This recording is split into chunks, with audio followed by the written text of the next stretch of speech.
चमकपुर गांव में गोपाल नाम का एक लड़का रहता था।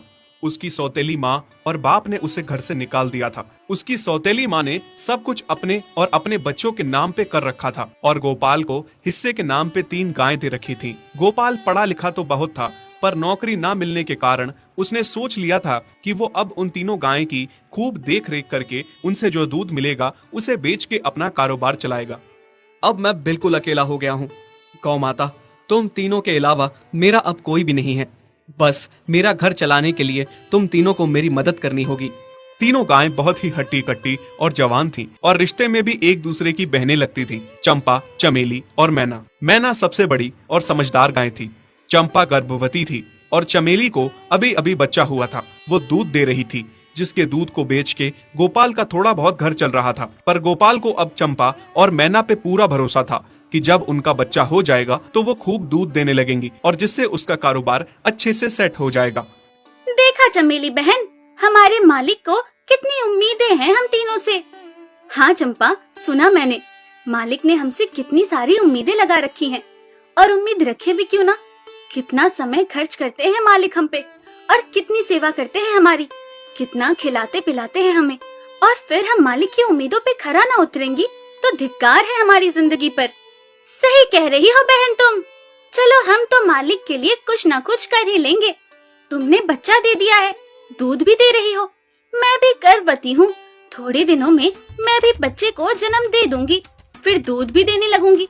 लेकिन इस मैना दीदी को देखो, हम दोनों से बड़ी हैं, एक बार भी बच्चा न दे पाई आज तक। क्या इसका फर्ज नहीं बनता मालिक के लिए कुछ?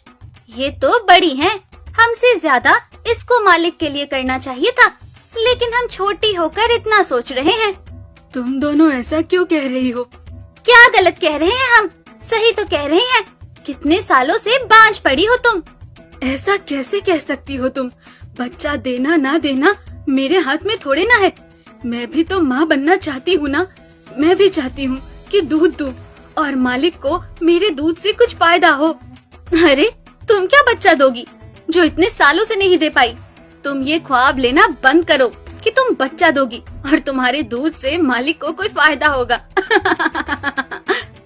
दोनों छोटी बहनें बड़ी बहन मैना की बेबसी का मजाक उड़ाती हैं और उस पे हंसती हैं। इस बात से मैना बहुत दुखी होती है और रोती है कि उसी की बहनें उसको दिलासा देने की बजाय उसे ताने मार रही हैं, उसका मजाक उड़ा रही हैं। फिर एक दिन गोपाल का पड़ोसी उससे कहता है, अरे गोपाल, तुम्हारी 2 गायें तो ठीक है, एक गाय का क्या है?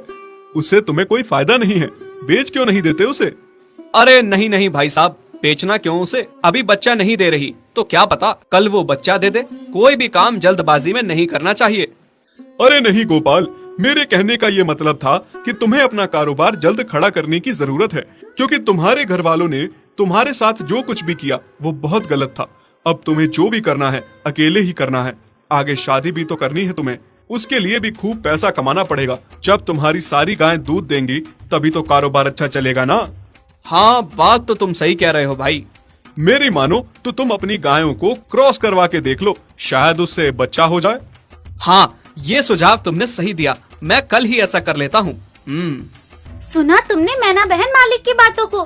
कितना परेशान है मालिक तुम्हारी वजह से, पर तुम्हें तो कोई बात कह ही नहीं सकते। झट से बुरा जो मान जाती हो तुम। मैना ये सब सुन के बहुत दुखी होती है, पर करती भी क्या, उसके हाथ में कुछ नहीं था। गोपाल ने मैना को क्रॉस करवा के भी देखा, पर उसका भी कोई फायदा नहीं हुआ। गोपाल, जो सुझाव मैंने तुम्हें दिया था, क्या वो तुमने आजमाया? हाँ भाई, वो भी करके देख लिया, पर उसका भी कोई असर ना हुआ। ये गाय किसी काम की नहीं है गोपाल, मेरी मानो तो इसे बेच दो। मैं सोच रहा हूँ एक बार फिर से क्रॉस करवा के देखता हूँ, शायद कोई बात बन जाए। देख लो, पर मुझे नहीं लगता। देखा, इन लोगों को भी पता चल गया तुम बच्चा नहीं दे सकती, तुम बांझ ही रहोगी। सही कह रही हो तुम दीदी, इतने जतन करने के बाद भी बच्चा नहीं हो रहा तो अब क्या होगा? गोपाल मैना को एक बार फिर से क्रॉस करवा लेता है।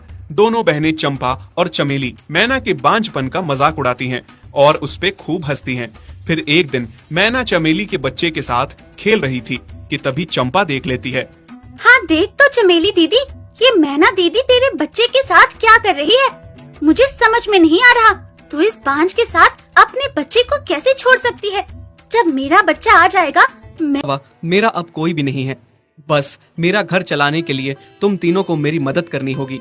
तीनों गायें बहुत ही हट्टी कट्टी और जवान थीं और रिश्ते में भी एक दूसरे की बहनें लगती थीं। चंपा, चमेली और मैना। मैना सबसे बड़ी और समझदार गाय थी।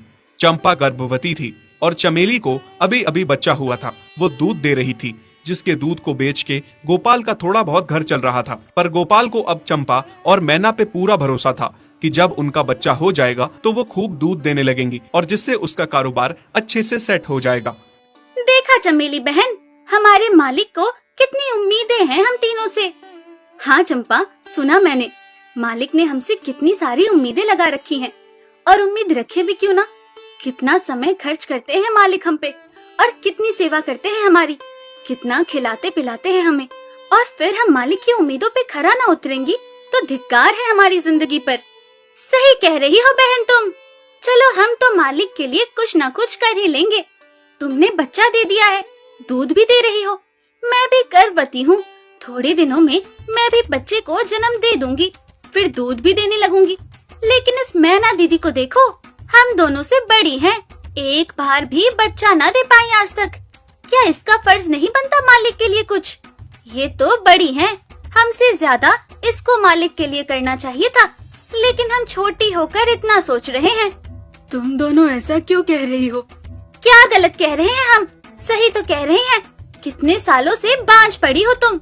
ऐसा कैसे कह सकती हो तुम? बच्चा देना ना देना मेरे हाथ में थोड़े ना है। मैं भी तो माँ बनना चाहती हूँ ना। मैं भी चाहती हूँ कि दूध दूँ और मालिक को मेरे दूध से कुछ फायदा हो। अरे तुम क्या बच्चा दोगी जो इतने सालों से नहीं दे पाई? तुम ये ख्वाब लेना बंद करो कि तुम बच्चा दोगी और तुम्हारे दूध से मालिक को कोई फायदा होगा। दोनों छोटी बहनें बड़ी बहन मैना की बेबसी का मजाक उड़ाती हैं और उस पे हंसती हैं। इस बात से मैना बहुत दुखी होती है और रोती है कि उसी की बहनें उसको दिलासा देने की बजाय उसे ताने मार रही हैं, उसका मजाक उड़ा रही हैं। फिर एक दिन गोपाल का पड़ोसी उससे कहता है, अरे गोपाल, तुम्हारी 2 गायें तो ठीक है, एक गाय का क्या है? उससे तुम्हें कोई फायदा नहीं है, बेच क्यों नहीं देते उसे? अरे नहीं नहीं भाई साहब, बेचना क्यों उसे? अभी बच्चा नहीं दे रही तो क्या पता कल वो बच्चा दे दे। कोई भी काम जल्दबाजी में नहीं करना चाहिए। अरे नहीं गोपाल, मेरे कहने का ये मतलब था कि तुम्हें अपना कारोबार जल्द खड़ा करने की जरूरत है, क्योंकि तुम्हारे घर वालों ने तुम्हारे साथ जो कुछ भी किया वो बहुत गलत था। अब तुम्हें जो भी करना है अकेले ही करना है। आगे शादी भी तो करनी है तुम्हें, उसके लिए भी खूब पैसा कमाना पड़ेगा। जब तुम्हारी सारी गायें दूध देंगी तभी तो कारोबार अच्छा चलेगा ना। हाँ, बात तो तुम सही कह रहे हो भाई। मेरी मानो तो तुम अपनी गायों को क्रॉस करवा के देख लो, शायद उससे बच्चा हो जाए। हाँ, ये सुझाव तुमने सही दिया, मैं कल ही ऐसा कर लेता हूँ। सुना तुमने मैना बहन मालिक की बातों को? कितना परेशान है मालिक तुम्हारी वजह से, पर तुम्हें तो कोई बात कह ही नहीं सकते। झट से बुरा जो मान जाती हो तुम। मैना ये सब सुन के बहुत दुखी होती है, पर करती भी क्या, उसके हाथ में कुछ नहीं था। गोपाल ने मैना को क्रॉस करवा के भी देखा, पर उसका भी कोई फायदा नहीं हुआ। गोपाल, जो सुझाव मैंने तुम्हें दिया था, क्या वो तुमने आजमाया? हाँ भाई, वो भी करके देख लिया, पर उसका भी कोई असर ना हुआ। ये गाय किसी काम की नहीं है गोपाल, मेरी मानो तो इसे बेच दो। मैं सोच रहा हूँ एक बार फिर से क्रॉस करवा के देखता हूँ, शायद कोई बात बन जाए। देख लो, पर मुझे नहीं लगता। देखा, इन लोगों को भी पता चल गया, तुम बच्चा नहीं दे सकती, तुम बांझ ही रहोगी। सही कह रही हो तुम दीदी, इतने जतन करने के बाद भी बच्चा नहीं हो रहा तो अब क्या होगा? गोपाल मैना को एक बार फिर से क्रॉस करवा लेता है। दोनों बहनें चंपा और चमेली मैना के बांझपन का मजाक उड़ाती हैं और उस पे खूब हंसती हैं। फिर एक दिन मैना चमेली के बच्चे के साथ खेल रही थी कि तभी चंपा देख लेती है। हाँ देख तो चमेली दीदी, ये मैना दीदी तेरे बच्चे के साथ क्या कर रही है? मुझे समझ में नहीं आ रहा, तू इस बांझ के साथ अपने बच्चे को कैसे छोड़ सकती है? जब मेरा बच्चा आ जाएगा